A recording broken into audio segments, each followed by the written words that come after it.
Hello students, this is Survi Tiwari and you are watching your favorite educational channel Magnet Brains।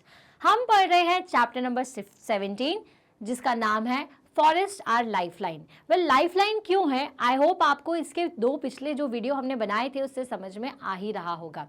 तो आज हम आपको बताएंगे कि जैसे मैंने आपको लास्ट क्लास में बताया था कि जितने भी एनिमल्स हैं वो फॉरेस्ट पर डिपेंड करते हैं या फिर एनिमल्स जो है वो प्लांट्स पर डिपेंड करते हैं, पर क्या आपको पता है plants also depends on animals. तो जी हाँ, आज के इस वीडियो लेक्चर में हम यही डिस्कस करने वाले हैं कि किस तरह से जो प्लांट्स हैं वो एनिमल पर डिपेंड करते हैं और प्रोड्यूसर्स, कंज्यूमर्स और डिकम्पोजर्स क्या होता है। चलिए तो शुरुआत करते हैं इसकी। Well, not only plants help animal in their survival, but animal living in the forest also help the plants of the forest to grow. Well, जब मैंने आपको क्या पढ़ाया था, मैंने आपको पढ़ाया था पॉलिनेशन। तो हमने ये जाना था कि जो सीड्स है या फिर पॉलिनेशन की जो प्रोसेस है उसको एक फ्लावर से दूसरे फ्लावर तक पहुंचाने का काम कौन करता है, उसको इंसेक्ट्स, ठीक है, जैसे बटरफ्लाई है या हनी बी है या हमिंग बर्ड है, बैट है, मॉथ है, ये सब क्या करते हैं, ये सब एक फ्लावर से दूसरे फ्लावर तक पॉलन ग्रेन्स को लेकर के जाते हैं और पॉलिनेशन की प्रोसेस होती है जिसकी मदद से सीड्स बनती हैं और हमें एक नया प्लांट मिलता है, एक नया फ्लावर मिलने लग जाता है। वेल, यही होती है पॉलिनेशन की प्रोसेस। तो आपने देखा ना कि किस तरह से एनिमल्स भी क्या करते हैं, प्लांट को ग्रो करने में हेल्प करते हैं। मतलब कि जो प्लांट है वो कहीं ना कहीं एनिमल्स पर भी डिपेंड करते हैं।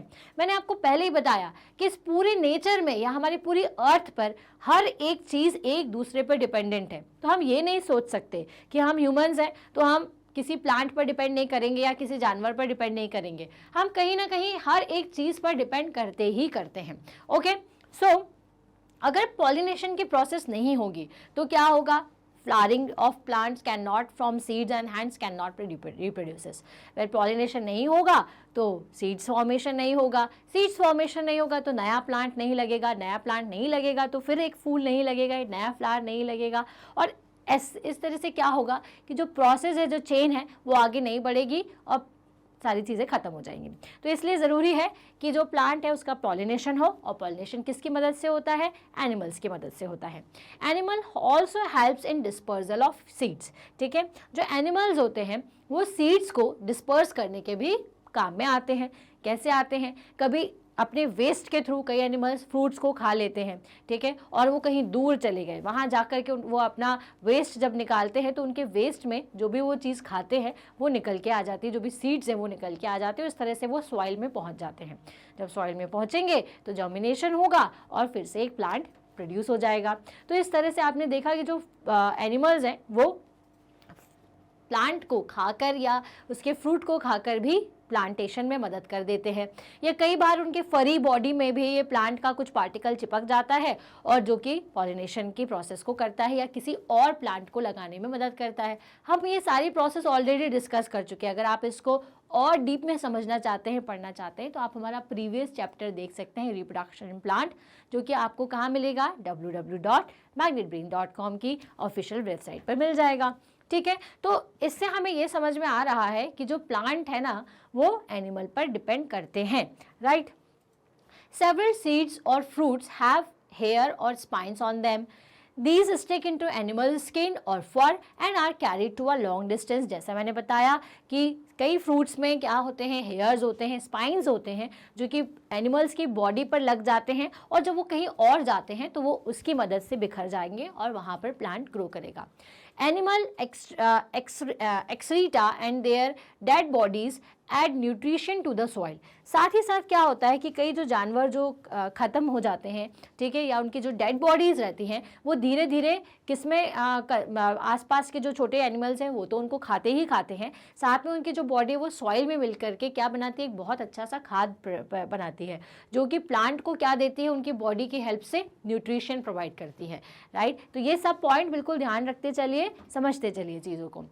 They act as manure and provide minerals for plant growth। इनको हम मैन्योर कहते हैं। क्या कहते हैं, मैन्योर की तरह काम करते हैं और ये प्लांट को मिनरल्स देते हैं ताकि वो ग्रोथ कर सकें, ठीक है। पहला वर्ड आज का क्या है, मैन्योर, तो इसको याद रखिएगा, ठीक है। They act as manure and provide minerals for plant growth. Plant की ग्रोथ के लिए ये मिनरल्स देते हैं, इसलिए इनको क्या कहते हैं, manure. The living organism that make up the biotic components of an environment can be divided into 3 groups। ठीक है, जो हमारे लिविंग ऑर्गेनिज्म हैं जो कि बायोटिक कंपोनेंट्स को लेते हैं एनवायरनमेंट के, उनको हम 3 ग्रुप्स में डिवाइड कर सकते हैं depending on how they obtain their food, कि वो किस तरह से फूड को ऑब्टेन करते हैं। ऑलरेडी आप क्लास में पढ़ चुके हैं, ठीक है, फिर से हम डिस्कस करते हैं कि जो आपके लिविंग ऑर्गेनिज्म हैं, ठीक है, एनवायरनमेंट के, उनको हम 3 ग्रुप्स में डिवाइड करते हैं। 3 ग्रुप्स में कैसे डिवाइड कर रहे हैं कि वो कौन सा फूड खाते हैं और किस फॉर्म में खाते हैं।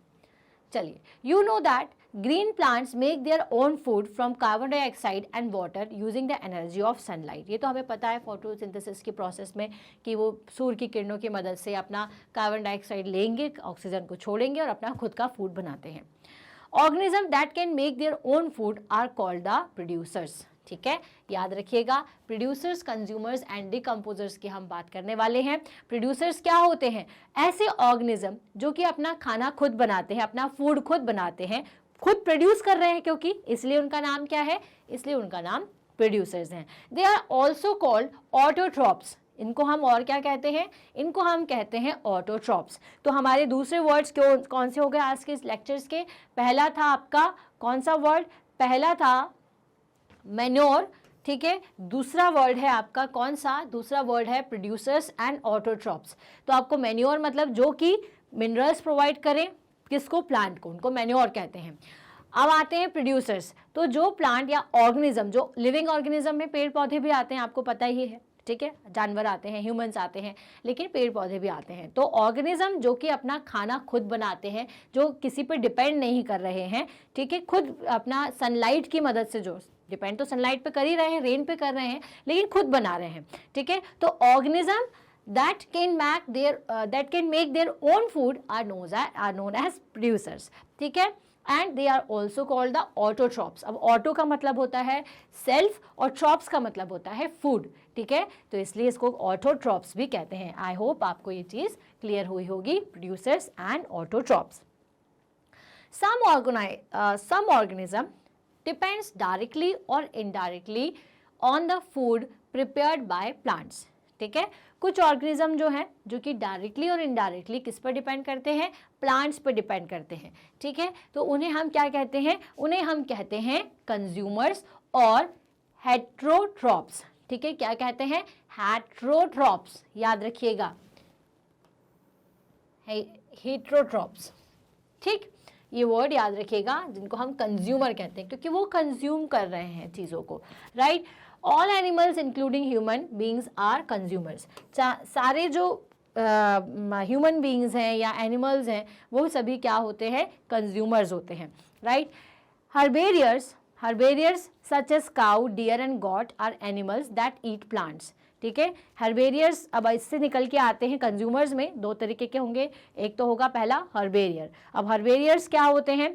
जो कि आपके पेड़ पौधों को खाते हैं, हर्ब्स को खाते हैं, इसलिए उनको हर्बेरियर कह रहे हैं। They get their food directly from plant. Such animals are also known as the primary consumers. ऐसे एनिमल्स को क्या कहते हैं? ऐसे एनिमल्स को हम प्राइमरी कंज्यूमर्स भी कहते हैं। हर्बेरियर्स जो कि प्लांट्स को खाते हैं, जैसे काऊ हो गया, और कौन कौन से हैं, डियर या गॉट, ये सब प्लांट पर डिपेंडेंट है, इसलिए हम इनको हर्बेरियर्स कहते हैं। और ये क्या कहलाते हैं? प्राइमरी कंज्यूमर्स, ठीक। फिर कार्निवोर्स होते हैं, such as tiger and wolf eat other animals. अब कौन से होते हैं उसके बाद? ये तो हो गए आपके बेचारे हर्बेरियर्स, एच से याद रखिएगा। ये हो जाएगा आपके कार्निवर्स, इसको आप सी से याद रखिएगा।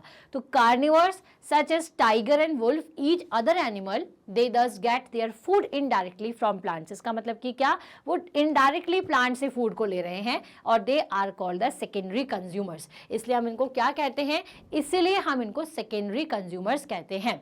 ह्यूमन्स आर ऑमनिवोर्स, ठीक है। They consumes both plant and animals. The bear and the crow are also the omnivores, ठीक है। ओमनिवर्स के बारे में, कार्निवर्स के बारे में और हर्बेरियर्स के बारे में आपको याद हो जाएगा। ये हम क्या पढ़ रहे हैं? ये हम पढ़ रहे हैं कि कंज्यूमर्स कौन कौन से होते हैं। प्रोड्यूसर्स तो आपको बता चुकी हूँ, जो कि अपना खाना खुद बनाते हैं, उनको प्रोड्यूसर्स कहते हैं। प्लांट्स जो कि अपना खाना खुद बनाते हैं, किसकी मदद से? सनलाइट की मदद से। कंज्यूमर्स जो कि उस प्लांट को कंज्यूम करता है, ठीक है, उसको हम कंज्यूमर कहते हैं या हेट्रोट्रॉप्स कहते हैं। अब कंज्यूमर्स भी 3 तरीके के होते हैं, प्राइमरी कंज्यूमर्स, हर्बेरियर्स, ठीक है, या फिर सेकेंडरी कंज्यूमर्स जिसको अपन कार्निवोर्स कहते हैं, जो कि किस पे डिपेंड करते हैं, आपके एनिमल्स पर डिपेंड करते हैं। और फिर होते हैं ओमनिवर्स जो कि दोनों ही चीज़ें खाते हैं, जो कि होते हैं ह्यूमंस और कुछ एनिमल्स, जैसे कि कौन कौन से, the bear and the crow, ये दोनों ही क्या करते हैं, प्लांट का भी यूज़ करते हैं और एनिमल्स को भी खाते हैं। उसी तरीके से ह्यूमंस भी कई नॉन वेजिटेरियन और वेजिटेरियन जिससे निकल के आया कि जो सिर्फ प्लांट्स को खाते हैं, और कुछ ह्यूमंस जो कि एनिमल्स और प्लांट्स दोनों को खाते हैं, ठीक है। Some animals help us in keeping our environment clean, ठीक है, जो एनिमल्स हैं वो हमारे इन्वायरमेंट को भी क्लीन करने का काम करते हैं। कैसे? दे कंपोज या दे consume dead animals and dispose them of. जैसे आपने देखा होगा कि कई डेड बॉडीज़ होती हैं, तो क्राउ जो है या फिर आपके जो ईगल हैं, ये सभी आकर के वो डेड बॉडी को क्या करते हैं, खाते हैं, या छोटे छोटे जो इंसेक्ट्स हैं, कीड़े मकोड़े हैं, वो आकर के उस डेड बॉडी को डिकम्पोज करने का काम करते हैं, उसको ख़त्म करने का काम करते हैं। नहीं तो क्या होगा, हर जगह अगर डेड बॉडीज़ पड़ी होगी तो क्या होगा, जगह भी चली जाएगी, एरिया भी कम हो जाएगा, स्मेल भी आएगी और इन्वायरमेंट भी क्या होगा, पॉल्यूटेट होता है।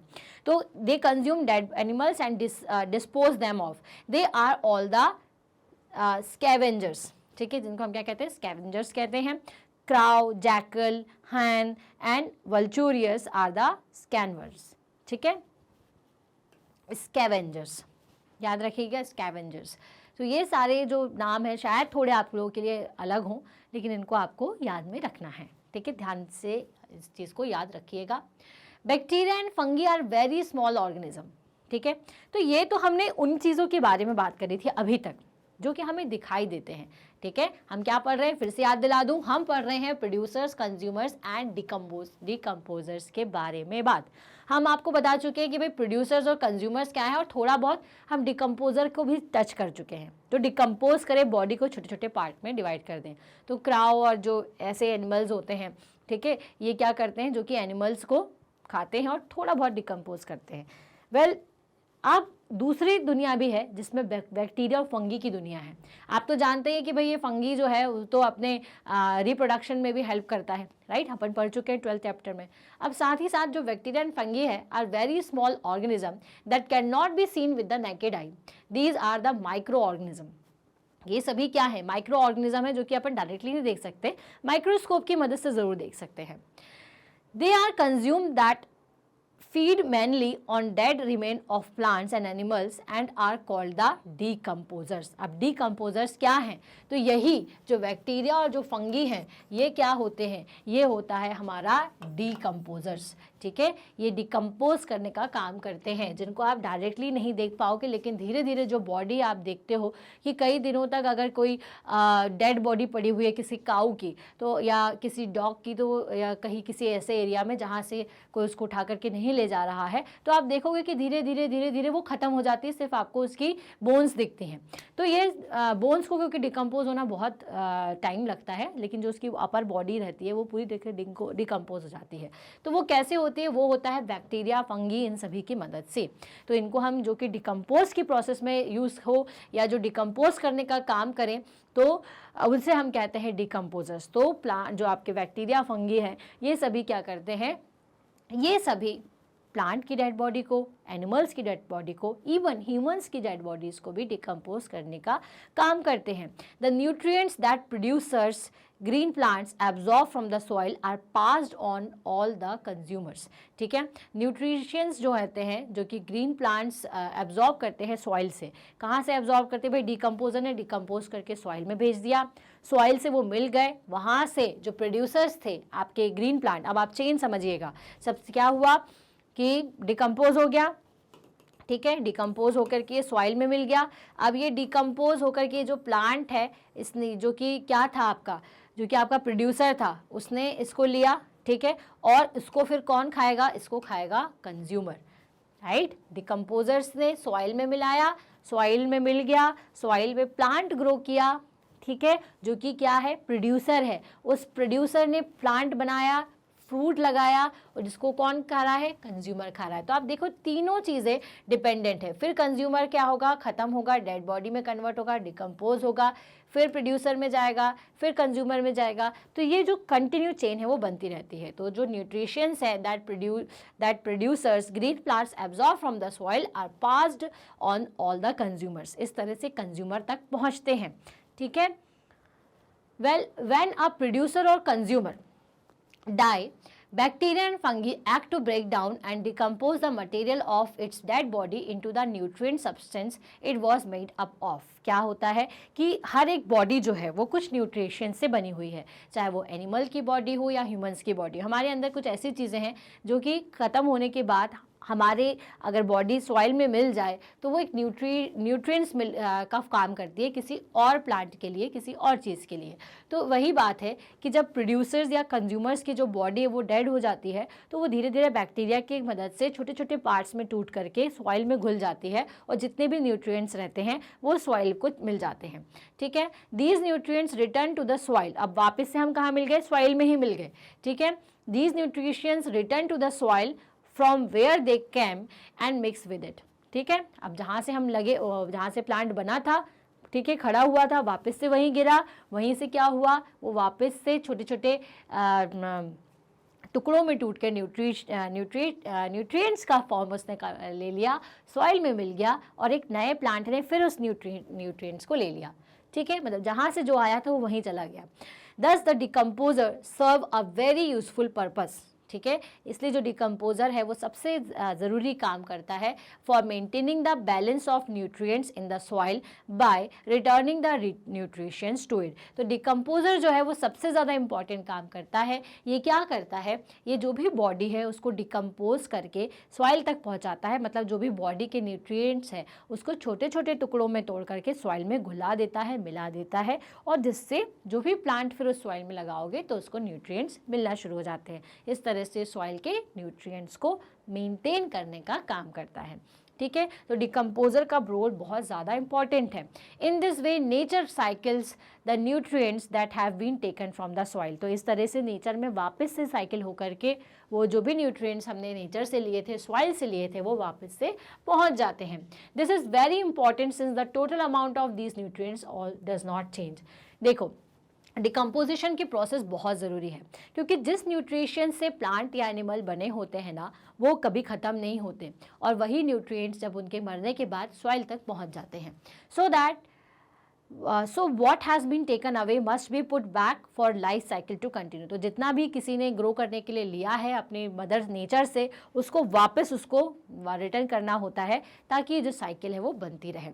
Mushrooms which are also fungi but are not microscopic in size are also decomposer. Mushroom जो आप देखते हो कि जंगलों में जगह जगह पर मशरूम लग जाती हैं, तो वो भी डिकम्पोजर्स हैं, वो भी डिकम्पोज करने का काम करते हैं, जिनको आप अपनी आँखों से देख सकते हो। ठीक है। अब आप यहाँ एक डायग्राम देख पा रहे हो, हर एक चीज़ किसी ना किसी पर डिपेंडेंट है। जैसे रैबिट, माउस और जो आपका ग्रास होफर है, ये ग्रास पर डिपेंडेंट है। ग्रास होफर को फ्रॉग खाएगा, फ्रॉग को स्नैक खा लेगा, स्नैक को हॉक खा लेगा। ठीक है। अब अगर ये मरा तो फॉक्स उसको खा लेगी। अब फॉक्स ख़त्म हुई तो वापस से क्या होगा, छोटे छोटे आउल या ईगल उसको छोटे छोटे टुकड़ों में तोड़ देगी और वापस से जो फॉक्स है वो मर के छोटे सॉइल में जा कर के मिल जाएगी। ठीक है। तो आप देख रहे हैं कि जो चेन है या जो प्रोड्यूसर्स हैं या डिकम्पोजर्स हैं, उनकी चेन चलती रहती है। तो जो भी बॉडी जो न्यूट्रिशन से बनी थी, जैसे ये घास बना है, ठीक है, इसको इस ग्रास होपर ने खा लिया, इसको फिर ये बर्ड खा लेगी, बर्ड को स्नेक खाएगा, स्नेक को ईगल ने खाया, ईगल को फॉक्स ने ईगल को, देन उसके बाद जब वो डेड होता है तो ये सॉइल में जा कर के फिर से मिल जाता है। तो आप देखिए वापस से सॉइल में मिला तो वापस से ग्रास उसमें से प्रोड्यूस हो जाएगी। तो हर ये जो चेन है ये कम्प्लीटली इस तरह से चलती जा रही है। राइट। तो I hope producers, consumers and decomposers, इन तीनों के बारे में जो जानकारी थी वो आपको समझ में आई होगी। ठीक है। आपको इन तीनों वर्ड को अच्छे से समझना है, ध्यान रखना है कि जो भी हमने अभी पढ़ा, क्या क्या पढ़ लिया हमने, एक बार आपको फिर से समझा देती हूँ, क्विक रिवीजन हम कर लेते हैं। हमने प्लांट्स एंड किस तरह से जो एनिमल्स हैं, प्लांट्स हैं वो एनिमल्स पे डिपेंड करते हैं। उसके बाद हमने आपको बताया कि प्रोड्यूसर्स क्या होते हैं, ठीक है, ऑटोट्रॉप्स क्या होता है, कंज्यूमर्स एंड हेटेरोट्रॉप्स क्या होते हैं, हर्बेरियर्स के बारे में हमने पढ़ा, कार्निवर्स के बारे में पढ़ा, ओमनिवर्स के बारे में हमने आपको बताया, ठीक है, स्कैवेंजर्स के बारे में हमने पढ़ा, माइक्रो ऑर्गेनिज्म क्या होते हैं, डिकम्पोजर्स क्या होते हैं।